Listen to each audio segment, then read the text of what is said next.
Here, the best argument I've ever heard for whether or not God is the authoritarian for morality, because the argument is always like God is the moral authority. If it's good if God says so. So the question then becomes, okay, what happens if God says murder is okay?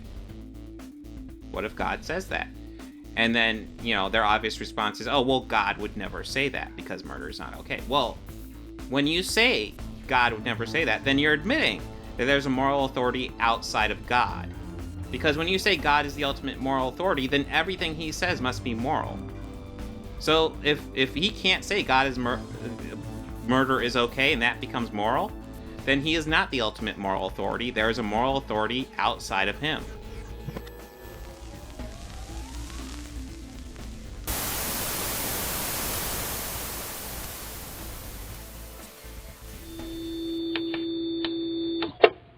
You are live. You want to introduce yourself? Yeah. So I am Brandon, Germany. I live here in Portland, Oregon, unfortunately. Um, I am 27, I think. I think I'm 27. I don't know. Once you get past your teens, everything just kind of blurs. This is true. I found you. Yeah. I found you because I follow Nerdrotic and all the other guys. And a short from yours popped up actually talking about Nerdrotic, and I was like, oh, okay. And so I saw that I clicked on your channel. I was watching more videos, interacting with them, and then I saw the short that you posted about morality and God, and I said, hey, that's a interesting question. I'd never heard it before. And so I commented, and then you and I connected, and here we are. Yeah. Okay. So the short was essentially, well, my argument in that was fairly simple. I can break it down fairly quickly. So like I know lots of people like to say that God is the ultimate moral authority, and then my point is, well, if God is the ultimate moral authority, could he say murder is okay? And I would argue no, he absolutely couldn't, because it would still be evil.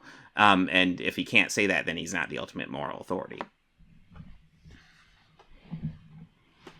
Yeah. Are you familiar with the Euthyphro dilemma? No. Okay, so Euthyphro, Plato wrote about this character, Euthyphro. He was having a conversation with Socrates, and Euthyphro said almost the exact same thing that you were saying. He says that is the pious loved by the gods because it is pious, or is it pious because it is loved by the gods? Basically, in the same vein of thought that you have, whereas, are things good because they're good, or are things good because the gods like them? Now, in Plato's time, he lived in a polytheistic society, and so there was all sorts of issues around that because even within Greek mythology, the gods couldn't agree on what was right and wrong. But in our monotheistic society, trying to use that argument with God, I think, is very interesting, and it raises a lot of good questions. So I'm really glad that you had that question. It's a very thought provoking question. Mm-hmm. Well, I guess like what would be your counter? Because it sounds like essentially what you're saying that murder is evil because, well, it sounds like you're just stuck on murder is evil because God says it's evil. Yeah. So the Christian response, and before I to say my side of it, Mm-hmm. when I say I'm a Christian, that can mean so many different things in today's society because you have such a wide variety of people who call themselves Christian. In fact, I would dare say 90% of Christians in America have never read their Bible and don't know the basic tenets of Christianity. So, with that out of the way, I am a Reformed Christian. So, I hold to the doctrines of the Reformation coming out of the Catholic Church. So, with that in view, the problem of the Euthyphro dilemma is there's two horns to it. There's the problem of uh, are things good because God says it's good, or are things good because God because they're good aside from God, outside of God. And the Christian response would be, excuse me, The Christian response would be neither. The Christians would say that things are good because of the nature of God. Things are not good or evil apart from God, but because he created mankind and because we are created in his image, we reflect his character, or we suppress his character, or we just flat out give him the middle finger and do whatever we want and break his character. So when we say something is good or evil, we are reflecting his nature, his character. So God can't say, he could not tell us to kill. There are many things that God cannot do. He cannot make a rock so big that he can't lift it. He cannot lie. He cannot do certain things. And this is one of the things that he can't do. He cannot tell us to murder, not because there's something outside of him, but because his nature prohibits him from breaking his ontology. Does that make sense? Well, I mean, again, it almost sounds like you're agreeing with me, because that would mean that obviously there's something that he doesn't control. Obviously, he won't be the ultimate moral authority if he can't say murder is okay. Yeah, I would say that I wouldn't use the word control. I would say that God, as God, has ultimate authority over his creation. And he created us in his image, and we reflect that nature that's within him. So I wouldn't say that he can't control morality. I would say that morality is intrinsic to our being, and God cannot break his own character. Yeah.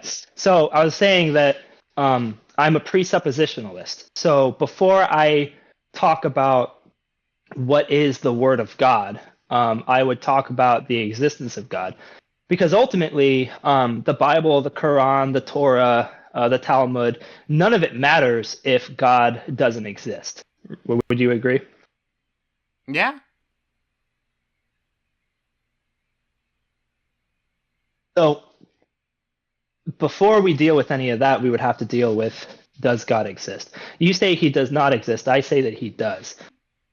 So in Well, your worldview, I guess and just to clarify, my argument isn't necessarily he clearly doesn't exist. My argument would be there's no evidence that he exists. okay, your channel, from what I've seen so far, and I've listened to most of your debates, you believe that racism is wrong, yeah? Yeah, as a general rule, yeah. Why? Because you shouldn't be putting down people just for features that they can't control. Why not? Because it's bad for society as a whole. It's bad for society as a whole. Yeah, to be putting those ideas out there, yeah. So why is it good that so you're saying society as a whole is Yeah. harmed when we engage in racism? Yeah. Why is it good that society flourish? Why is it good? Because we live in society and we want it to do well, and we want to live in we always want to improve society. Why does it matter that society improves? I mean, to be blunt, all our stuff is here. Yeah, okay. So do humans have meaning? Do humans have meaning? I don't know. Like, honestly, probably not much of one, which is a little scary, but I don't know. We have meaning to ourselves and the people in our lives. Okay, so but ultimately, do humans have intrinsic value? I mean, to the whole to the universe as a whole, honestly, probably not. Okay, so humans objectively do not have value. I mean, like I said, to the universe as a whole, not really, but like to our lives and the people around us, yes. So humans have subjective value. Yeah. I mean, it's one of those things, like, at the macro level, not really, but at the micro level, yeah, absolutely. Okay. Who gets to determine if humans have micro value? Who gets to determine? That Yeah, well, you're seems saying that like, like big picture humans don't have value, but small picture they do. So sure. so my question is, who gets to determine why we have value? Who gets to, I'm not even sure where you're going with that. Who gets to determine it? It's, um, just the people around us. But like, I mean, we all live in a society. We all have to work with the society and try to improve it as we go, so we have better lives. But what if someone decides that they don't want to work with society and they decide that being a sexist and a racist is what's right for them? Okay, I feel like we're going off the beaten path here a bit, but I will go along a little bit. Well, I mean, racism. I mean, they've done studies on this. Racism is bad for everybody. It's not just bad for minorities. It's bad for white people. So it's good to, frankly, not engage with it. To focus on actual issues. Yeah, I know it feels like we're deviating, but there is a point to it. Um, so the point I'm trying to get at is if humans, at whatever level you want to draw the line, if humans don't have value, then you can't say that racism is objectively wrong. Because if a certain society decides, hey, in this society, uh, black people don't matter, so we're going to do X, Y, and Z to them. You and me, couldn't say anything about it because they have decided something. Well, I mean, we could say something about it, but like it's also their society, and it's going to be their issue to deal with. So, would it be morally correct for a society to enslave black people because they have decided that black people don't have value? Well, I mean, of course not. But you bring up an interesting point because I mean, there's quite a few verses in the Bible where God is okay with some slavery. Do you know which ones? Well, I can dig them up right now. The internet's a useful tool. Let's see. There's no Let's. need. The the Mosaic Code condemns slavery, and it says that men who steal other men are to be put to death. The idea that the Bible condones slavery is a 21st century anachronistic idea that is not founded in proper exegesis of the scriptures whatsoever. When the Bible talks about slavery, what it actually is talking about is what we would consider indentured servants. For the biblical times, if the Israelites were to look at us today, they would call all of us slaves. I am a slave to my employer. You Oh are a no. slave to whoever I employs mean, you. if you We are want to all argue enslaved. wage slaves, yeah, absolutely. That is still very much a thing that exists. Here we go. Exodus So I'm just talking 21 about 2. slavery as a whole. Yeah, Exodus 21 2. When you buy a male Hebrew slave, he shall serve 6 years, but in the seventh he shall go free person without debt. Um, that he's defining how to slay, how to, like, I guess maybe it's cool you get to go free after 7 years, but it's cool to have a Hebrew slave for 6 years. Um, that's not a great take. Do you know what would happen to a Hebrew who couldn't afford to live anymore?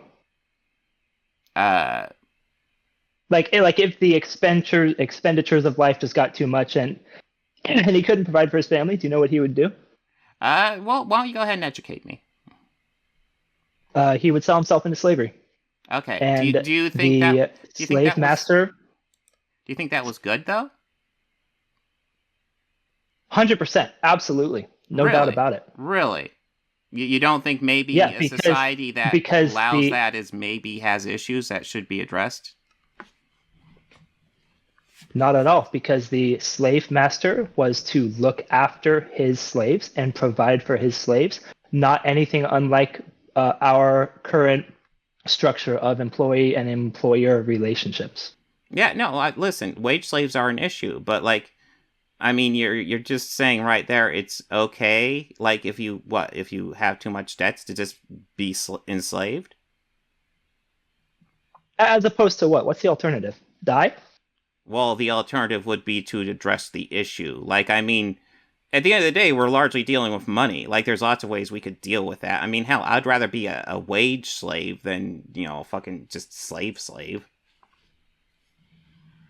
Uh, I mean, yeah, I would too. I would say that society is getting better. Yeah. But the idea that the Bible tells people to go enslave others is absolutely fallacious. It's been disproven. The Mosaic Law condemns those who kidnap and enslave people. It says that the kidnappers are to be put to death. So we have to understand the slavery of ancient times is not at all the slavery of American times. What America did was evil, and the slavers would have been put to death, according to the Mosaic Law. What exactly is the Mosaic Law? Educate me on this one. Moses, the Ten Commandments, the first five books of the Bible, Pentateuch, Numbers, Deuteronomy, Leviticus. Oh, okay. So you're just okay. Ten Commandments. Okay. It's just Moses. It's just Moses's laws. It's the laws of ancient Israel. Okay. There's some interesting takes in that one as well. Like, obviously, one of the commandments. Let me just bring them up so I can just read them to you. All right, here's one of the more famous ones. Might be fun to dive into. So, the fifth commandment: honor thy mother and father. What if your father is like a murderer or something? What if he's a murderer? Are Yeah. you're no longer under obligation to honor him if he's murdered someone? That's what you're saying? Yeah, of course not. I think I think that you are to honor your parents insofar as you are not dishonoring God. And the Mosaic Law clearly says that thou shalt not kill. And those who kill and are tried by two or three witnesses and found guilty are to be put to death. So you would honor your father up to the point that he committed murder, and now you are to kill him. In fact, in the Mosaic Law, there are many instances where the first person to bring an accusation against someone is to be the first person to throw the stone. So if I, as a son, caught my father committing murder, I would bring it to the elders of whatever city I was in. There would be a trial, which is actually where we get our judicial system today, is from the Mosaic Code. There would be a trial. There would be witnesses brought to bear, and if he was found guilty, then I would be responsible for murdering my own father. So it is not at all a blanket honor them, support them in their murder, you do whatever they say. Not at all. There is always context, and there's always principles within Scripture. And the first one, the greatest one, is to love the Lord your God. And if God commands you to turn in your mother or father for a crime that they've committed, then you are under obligation to do so.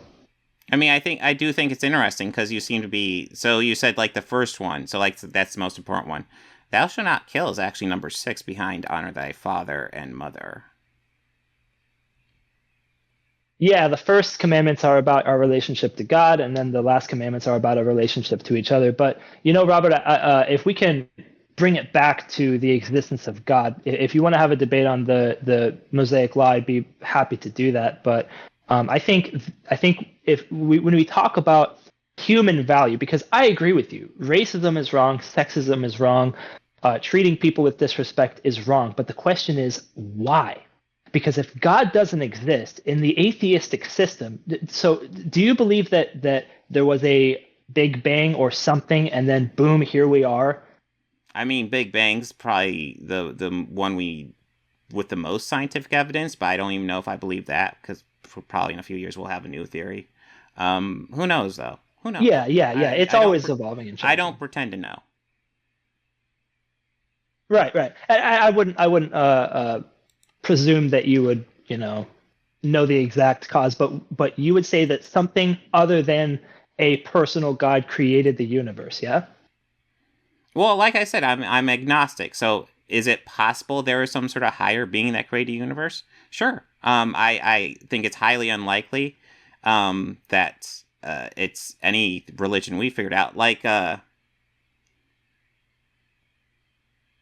I find religion interesting because I feel like, just to get into it, like lots of people are very confident in their own religion, but like all the religions are very contradictory to each other, and they all have and everybody's very passionate that there's the right one, but there's no evidence really for any of them to be accurate, which is just something I find fascinating. Like, what are your thoughts on all the other religions in the world?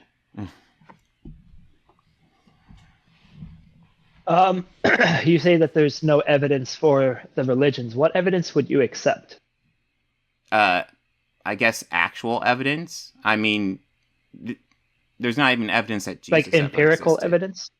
Yeah, something. There's wait, whoa. There's no evidence that Jesus existed? Yeah. No, it's one of those things that lots of people Did like Julius to cling Caesar to. exist? Yeah, there is actually evidence Julius Caesar existed. Do you know what the evidence for Julius Caesar is? We can dive into it, but It's 20 to 30 partial manuscripts from Tacitus, from a few other Roman historians, that were written and copied about 900 years after the event, and we have 20 to 30 of them in the world in existence right now. For the New Testament, we have over 5,000 manuscripts. If we got rid of all of those, we would still have about 2,000 New Testament citations by the early church fathers in the first 300 years alone. Jesus died and was resurrected and showed himself to 500 people, which is recorded in the Bible. The first 300 years of the church, there were Christians being slaughtered, killed. All of the disciples, barring one, were killed. So if this was made up, why do you have all these people dying for their faith? Why do you have Paul saying, hey, if you don't believe me, go talk to this person, go talk to this person. They saw him.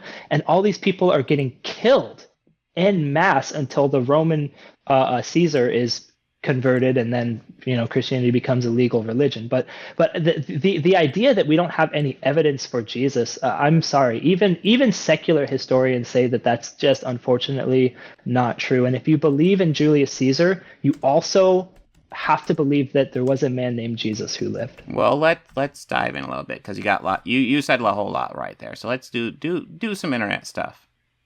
No, I just thought it was funny because I just Googled proof Julius Caesar existed, and one of the first articles was, yes, but Jesus didn't. Robert, again, this is, if we wanted to get into the manuscript evidence, I'd love to do that. But I mean, I don't know where you're at, but I'd really love to try to hone in onto, does God explain morality, or is it subjective and up to people to decide? I mean, we can go back to it if you want. Absolutely. I mean, that was the original topic. I felt like, yeah. Okay, I guess I haven't heard any counter arguments that really refute my argument, though. My counter argument is that morality is intrinsic to the ontological God. Well, what evidence do we even have of the ontological God? Is racism acceptable?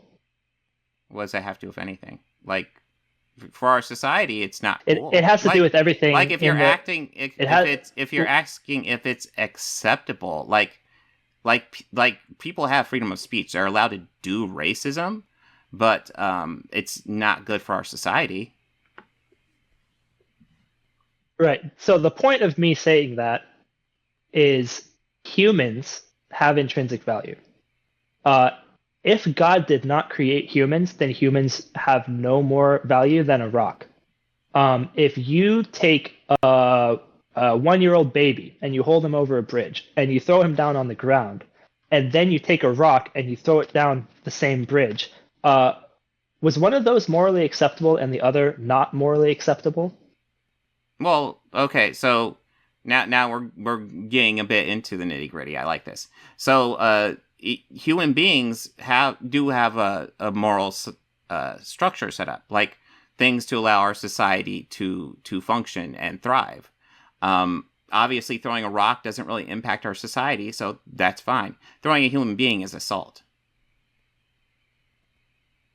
I agree because we're made in the image of God. So, Well, would you agree? no. The reason why it's not allowed is because we can't have people. We can't have a thriving society if people are just allowed to beat the shit out of each other.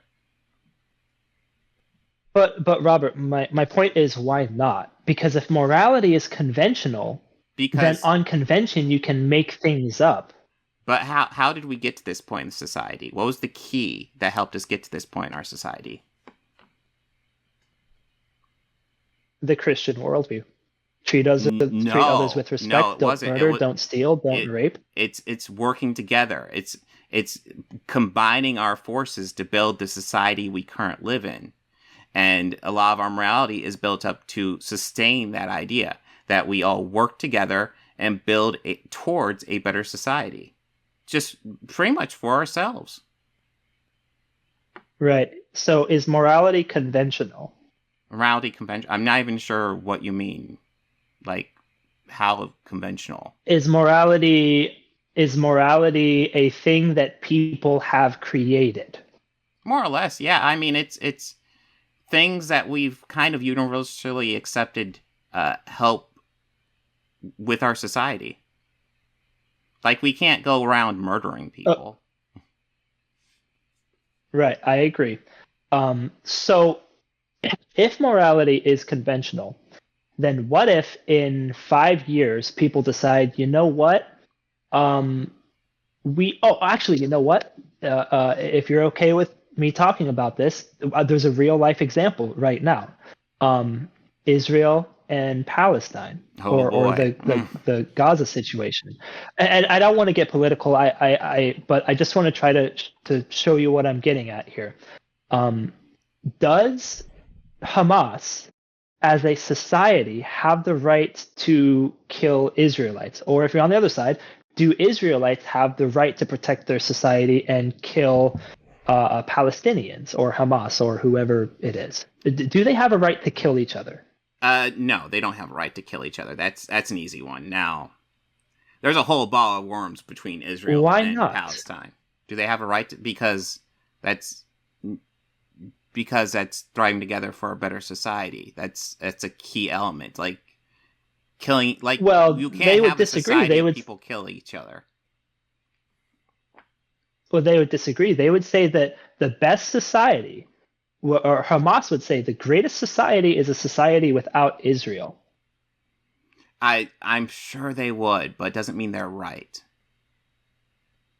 But you've just said that morality is for the purpose of building up a society. Yeah. So is it right when a society says we should kill these people to build a society? Do you think we should build towards a society like the Israel-Palestinian situation? Because I would say we shouldn't build towards that. We certainly should not build toward that. I was just using that as an example. Another example would be here in America. Let's say that President Joe Biden says, you know what? To build our economy, to help people with groceries and save money, we're going to kill all the redheads. And that way we'll have more resources and more things and more money to go around. So tomorrow, find a redhead and kill them. Is that morally acceptable? Of course not.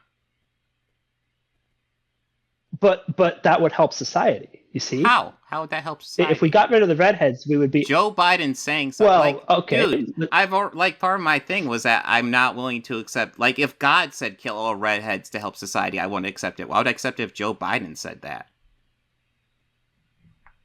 The point I'm trying to show is that societal conventions do not override morality, because morality is transcendental to the human experience. Saying something.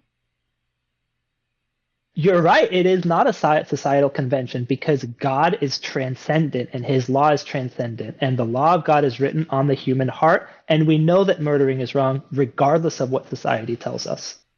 Well, I mean, how many times does God do, or at least endorse some murder in the Bible? How many murders have been done in the name of God? I concede that people use and abuse the Bible and take it out of context and do horrific things with it. Uh, all right. So, I mean, we already went through like the Bible verse where God endorses slavery. And according to you, that's okay, right? Like, Absolutely not. Modern day slavery is an abomination. okay. Well, why is it okay? But but but I but I'm willing to accept there's well, different Robert, societies, but like, um, even back in the past, slavery is not good in my opinion. Just because at one time it was socially acceptable doesn't make it good. Robert, I think you are misunderstanding the slavery of the ancient times of antiquity. Slavery, as we understand it, is not slavery as they understand it. It would be closer to an indentured servant situation. So is that okay then? And how like define me the exact difference between an indentured servant and a slave. So what the Israelites would do, and this was very common in all, well, not, I can't say all, I don't know, but many societies of antiquity would engage in this kind of slavery, is what it was called. If you couldn't afford to live anymore, if your crops weren't growing, if all your cattle died and you couldn't feed yourself, you would go to someone, excuse me, who was well off, and you would enslave yourself to them, and you would become their slave. And then they would take your family, they would provide for you, they would do things to keep you alive. You were a slave, 100%. You had to work. You were a slave, but you got to live. Your family was taken care of. And the great thing about the Israelites is that every 7 years they would have a chance to be free. Or actually, there were some instances where there was a certain contract and you'd only have to be enslaved for a certain amount of years and then you could start your life again. The idea that the Israelites were capturing people and enslaving them and forcing them to work and beating them is anachronism. Well, I mean, you just said they were forced to work. I mean, even if they weren't beating them, that's still pretty shitty. Well, I have to go to work tomorrow, which is pretty lame as well. I mean, I agree, but at least I get time off to do whatever I want. I don't have to live. I concede that today's workforce is much better. Mm-hmm. Yes. Today's work is way easier. I mean, my whole argument is essentially like I don't see any like solid evidence that there's any morality written in stone whatsoever. It is simply like whatever we do to keep our society better or improve it as we go. I think the best moral code I've found is essentially the golden rule: do unto others as you would do unto you. If there is something you want to do and it doesn't harm yourself or others, go ahead, do it. That simple. Right. Because people have intrinsic value. Yeah, don't harm others because they matter. Well, I mean, if you want to break it down to the simplest aspect, like for a society to function, we can't be harming each other. And like I said, like from a universal level, individual humans don't matter. But I know I matter to me. I know my family matters to me. I know that's really important. I'm sure the same can be said for you. So, right. At least from our perspective, the people we matter and the people in our lives matter. Right. Yeah, I agree. What I'm trying to get at is people have intrinsic value. You know this, I know this. The question is, where does that value come from? Because, Robert, on one hand, you're saying there was a big bang, we don't really know, but there was something, and then boom, here we are. And on the other hand, you're saying society needs to function. It's good when society is flourishing. It's good when you don't harm others. It's good when you treat others with respect. Robert, those two don't go together. You can't have naturalism and materialism and then somehow say people matter. Like, oh, we're all accidents. None of this really matters. But also society should flourish and treat others with respect. My answer and my proof for God is that without God, you can't prove anything. God is the necessary precondition for the intelligibility of all reality, including morality. You can't make sense of any reality unless we were created by God and have intrinsic value because we have his image. That's my argument. okay, so you're saying two things are contradictory when they're not. One is essentially me saying, I don't know how we're created. I don't. But I do know we live in a society, and I want this society to thrive. I want as many people as possible to thrive in our society. I want as many people to do well in our society, and I think we should do things to aim for that. I don't see any contradiction there at all. Because you're assuming that people matter. You're assuming that society should Dude, flourish. Why should it flourish instead I've of burn to the ground? Well, dude, I've already explained. From a universal level, like the grand universe, the Earth could just go pop. The universe doesn't give a shit. It doesn't matter. But it matters to us.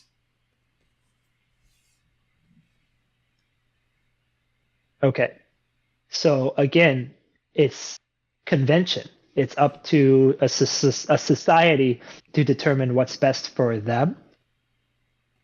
Yeah, well, I mean, not necessarily could, dude. It actually varies quite a bit. Like, there's plenty of things in this society that I don't think are great.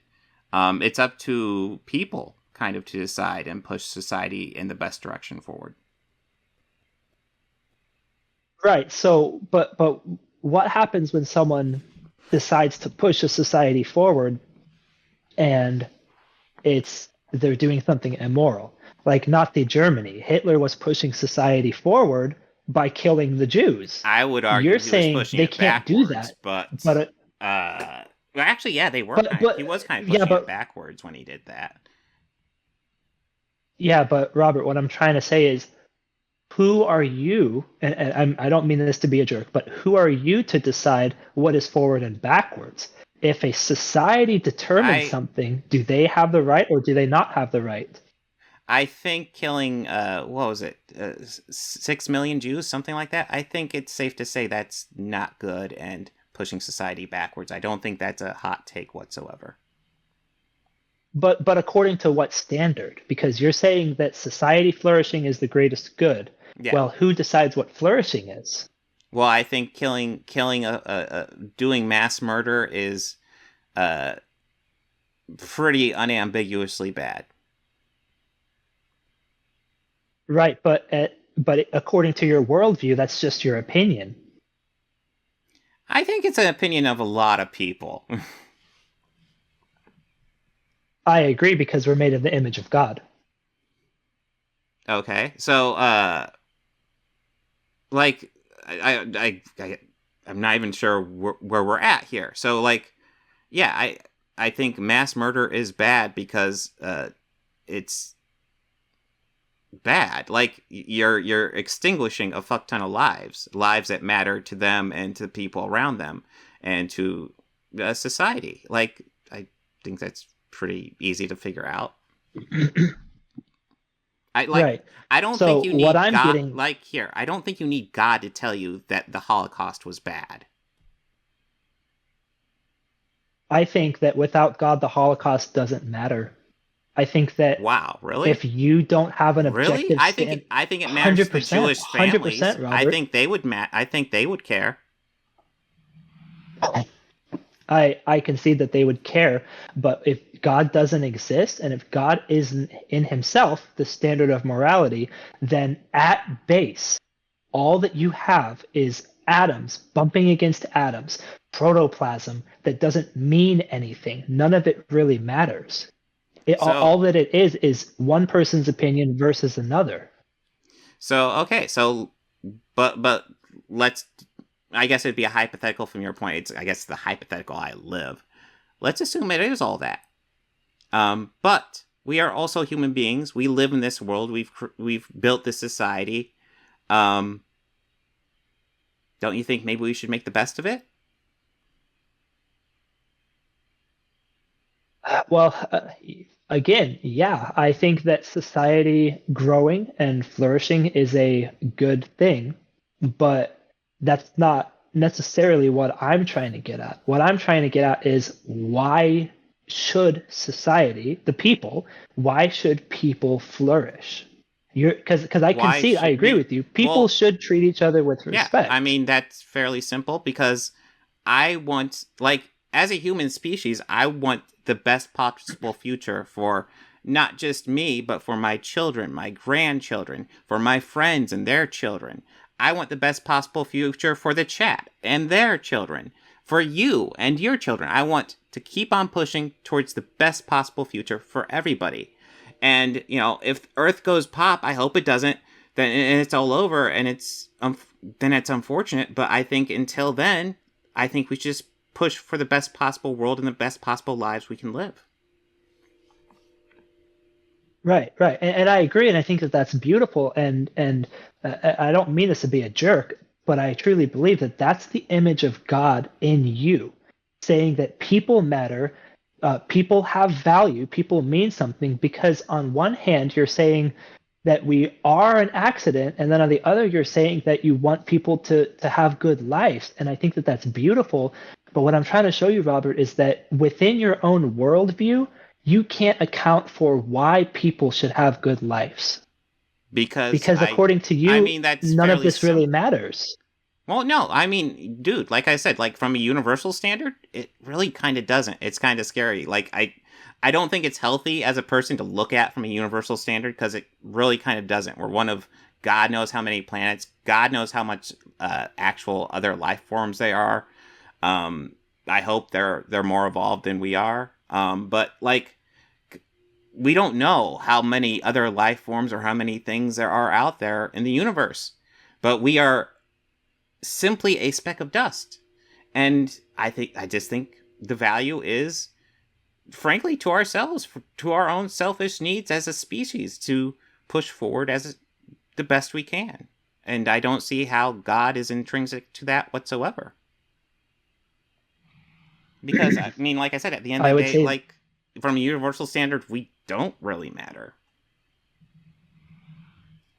right, right. As a Christian, I would say that we do matter, because God created the cosmos and He cares enough about us, because we're created in His image. But I mean, man, you said something. I wish I could remember what it was.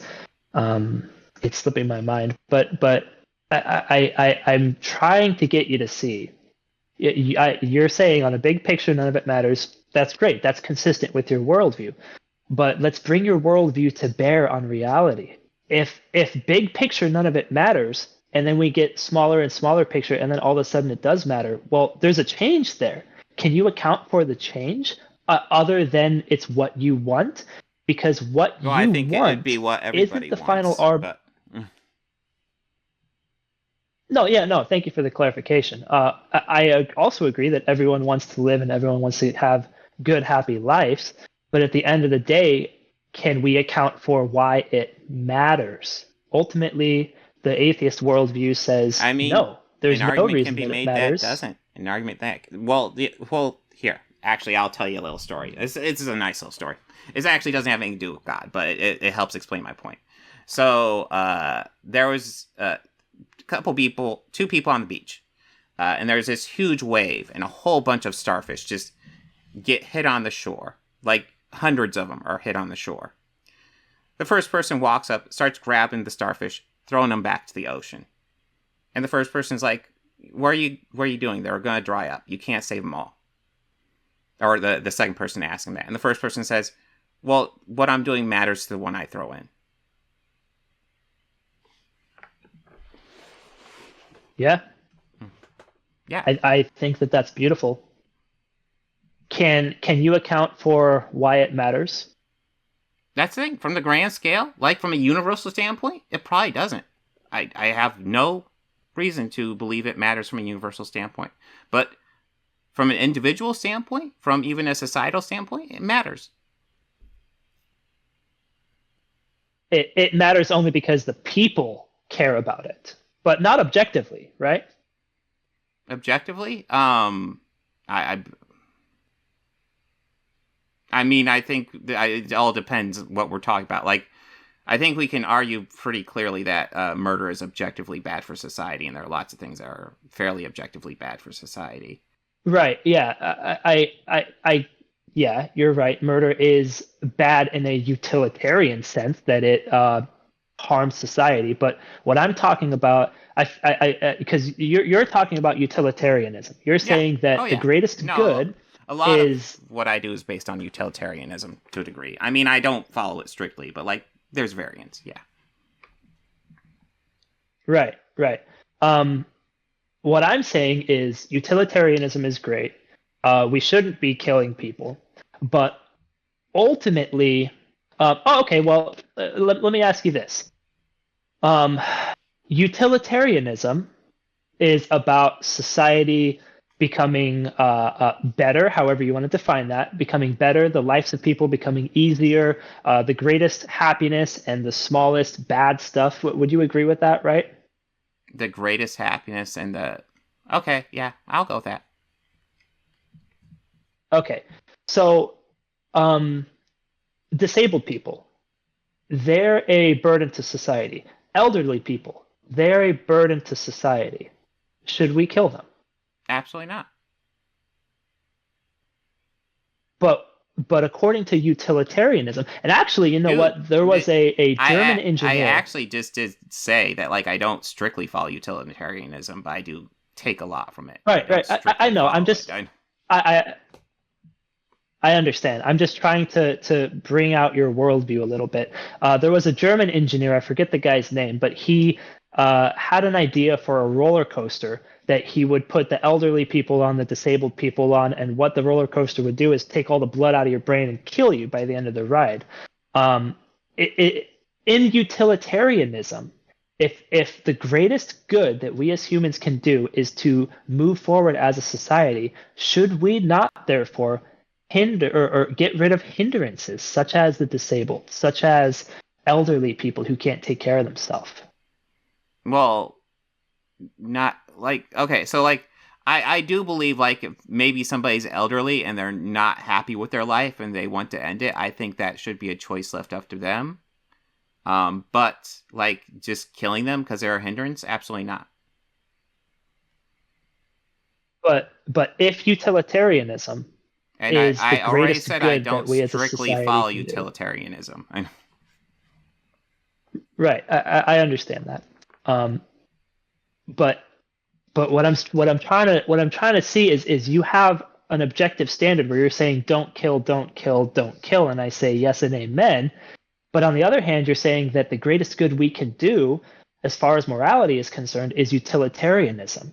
And when that comes to bear, what I'm trying to show you is morality in conjunction with utilitarianism doesn't work because utilitarianism says get rid of the disabled, get rid of the people who can't work, get rid of the people who can't help, and keep the people who can make life productive. You're saying no, that's horrible, that's bad, and I agree. But what I'm saying is, by what standard do you say that the disabled, the lame, the elderly Well, deserve to live? I Because in mean, Christianity, we say they're made in the image of God and they have worth because of their creator. But according to atheism and whatever philosophy you want to attach to it, they don't really matter.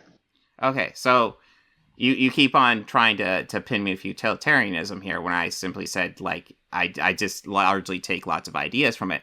Like I've already kind of explained what my moral philosophy is. Kind of, you should be allowed to pursue whatever you want as long as it doesn't harm yourself or others. Killing somebody who doesn't want to be killed would be harming them, no matter their age or abilities whatsoever. So I would be against that. Right. But this all comes back full circle of why do all humans matter? Forget utilitarianism. According to you, why do humans matter? Again, I feel like we're spinning our wheels a bit, which might be, maybe we'll wrap up here in a little bit. But again, so like from the universal standpoint, I don't think we do. I don't think we do. I think what happens on Earth is kind of weird. I think maybe George Carlin had it closest where he said humanity is this experiment nature did because it wanted plastic on Earth. And once it's got plastic, it'll just dump us and be like, hey, we got the plastic now. We win. But yeah, from the grand scale of thing, I don't know if humanity matters, but I do know it matters to me. I know it matters for my family.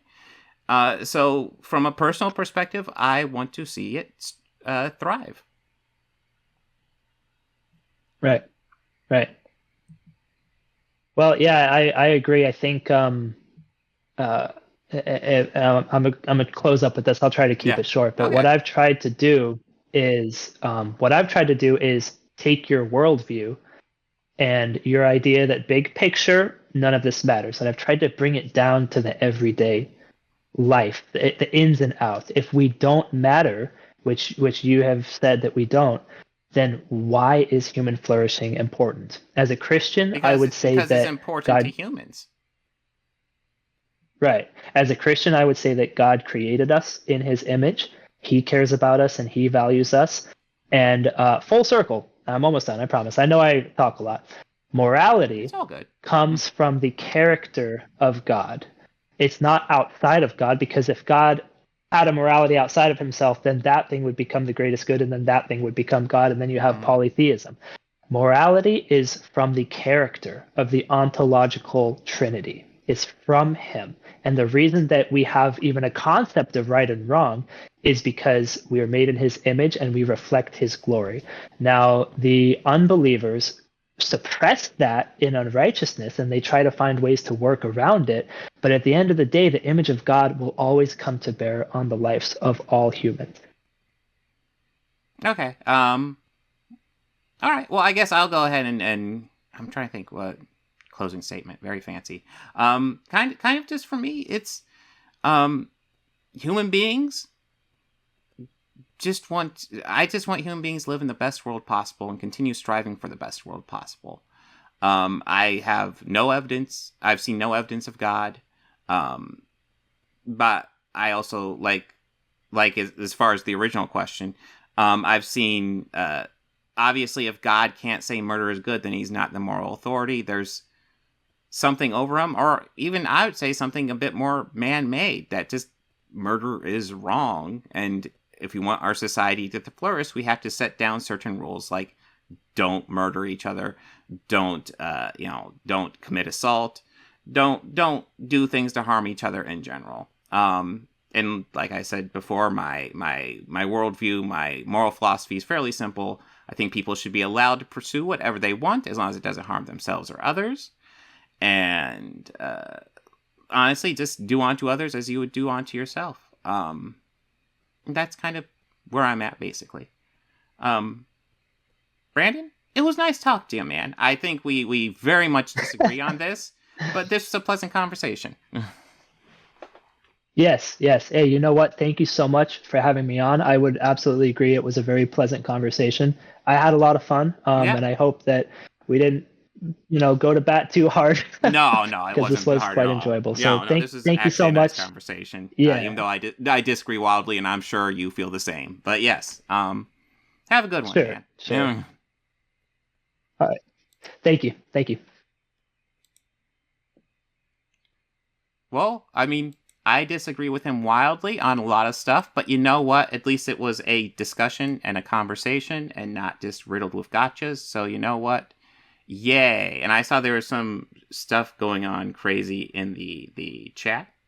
I don't want anybody to get too upset. I don't know if I want to dive into this, but just know, chat, you're awesome.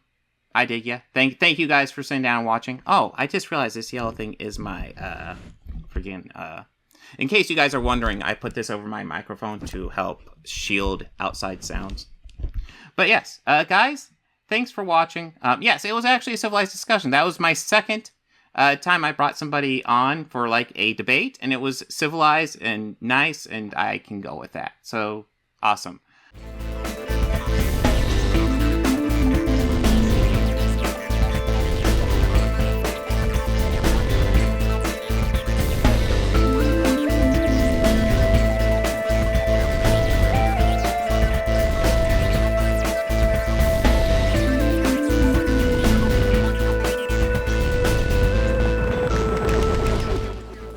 Books, records, films, these things matter.